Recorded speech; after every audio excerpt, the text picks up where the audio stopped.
ในวันที่2กุมภาพันธ์2026นี้อยู่ที่กระทรวงป้องกันความสงบลาวท่านพลโทวันทองกงมณีเลขาธิการศูนย์กลางภาครัฐมนตรีกระทรวงป้องกันความสงบแห่งสาธารณรัฐประชาธิปไตยประชาชนลาวได้ต้อนรับการเข้าเยี่ยมคำนับของท่านหลิวจงอีผู้ช่วยรัฐมนตรีกระทรวงป้องกันความสงบแห่งสาธารณรัฐประชาชนจีนพร้อมคณะเนื่องในโอกาสที่เดินทางมาเฮ็ดเวียกและเยี่ยมยามสาธารณรัฐประชาธิปไตยประชาชนลาวอย่างเป็นทางการในวันที่2หาวันที่4กุมภาพันธ์2026ในโอกาสดังกล่าวท่านพลโทวันทองกงมณีก็ได้กล่าวต้อนรับอย่างอบอุ่นและตีราคาสูงต่อการเคลื่อนไหวเฮ็ดเวียกและเยี่ยมยามสาธารณรัฐประชาธิปไตยประชาชนลาวของท่านหลิวจงอีผู้ช่วยรัฐมนตรีกระทรวงป้องกันความสงบแห่งสาธารณรัฐประชาชนจีนพร้อมคณะซึ่งการเคลื่อนไหวเฮ็ดเวียกครั้งนี้ก็เป็นอีกมิตรหมายสำคัญในการเพิ่มพูนคุ้นสร้างสายพัวพันการหัวมือแบบยุทธศาสตร์ของสองประเทศลาวและสาธารณรัฐประชาชนจีนเว้ารวม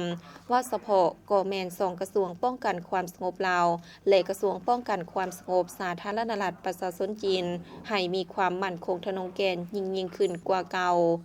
ประชาชนสองชาติลาวจีนมีมูลเสื้อการพัวพันหัวมือช่วยเหลือซึ่งกันและกันมาแต่ดนนานมีอุดมการณ์ทางด้านการเมืองอันเดียวกันการนำภาครัฐ2ประเทศได้เอาใจใส่เพิ่มพูนคุ้นสร้างสายพัวพันหัวมือตามทิศซีดีและการสร้างคู่ร่วมชะตากรรมร่วมกันฉบับใหม่โดยได้ลงนามในแผนแม่บทว่าด้วยการสร้างคู่ร่วมชะตากรรมลาวจีนในปี2024หา2028กระทรวงป้องกันความสงบของสองประเทศก็ยังได้เอาใจใส่จะตั้งปฏิบัติการตกลงเห็นดีเป็นเอกภาพของการนำสูงสุดของสองประเทศนับแต่ได้เซ็นสัญญาการหัวมือในวันที่26พฤศจิกายน2010เป็นต้นมาสองฝ่ายได้ลงเลิกการหัวมือในคงเขตการรักษาความสงบทางด้านการเมืองการแลกเปลี่ยนคณะผู้แทนขั้นสูงและวิชาการการแลกเปลี่ยนข้อมูลข่าวสารการรักษาความเป็นระเบียบเรียบร้อยในสังคมการต้านอาชญากรรมประเภทต่างๆการช่วยเหลืออุปกรณ์รับใช้เวียกงานวิชาเฉพาะการฝึกอบรมยกระดับขีดความสามารถในการปฏิบัติกฎหมายการไล่ซอกไล่จับผู้ถือหาที่เอาตัวหลบหนีการรักษาความปลอดภัยให้แก่โครงการขนาดใหญ่